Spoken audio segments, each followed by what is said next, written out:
Lawn damage by construction or heavy equipment can totally mess with your curb appeal, but you can actually fix those rough patches and get your grass looking lush again without stressing too hard. Okay, so first up, when you see those ruts or bald spots where trucks or machinery have messed everything up, you want to grab a sturdy rake and loosen up all the compacted soil. Like, don't be shy. Fluff it up so your new grass seed or sod has a good spot to settle in. Next, toss down some high-quality topsoil if the ground's really packed or uneven. When you're reseeding, go for a blend that matches your existing grass and sprinkle it evenly over the area.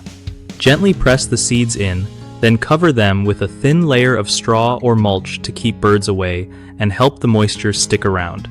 If you're laying sod, just make sure the pieces fit nice and snug together, kinda like a puzzle. Water the area every day for the first couple weeks, just enough to keep it damp but not soggy.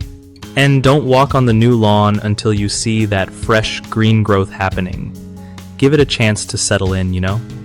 One of the biggest mistakes with lawn repair after construction is skipping soil preparation, and that's a huge deal for healthy grass restoration. If you don't loosen up that compacted dirt, grass seed just sits on top and never takes root, so always rake it out first. Another common issue is using the wrong type of seed or sod for your climate or yard conditions. Make sure you pick something that matches your existing lawn and local weather patterns to avoid patchy results. The third problem is watering too much or too little.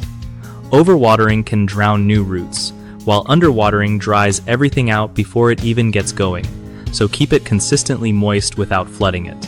BigHomeProjects.com hooks you up with trusted local contractors who actually know how to restore lawns damaged by construction, so you're not left guessing what to do next.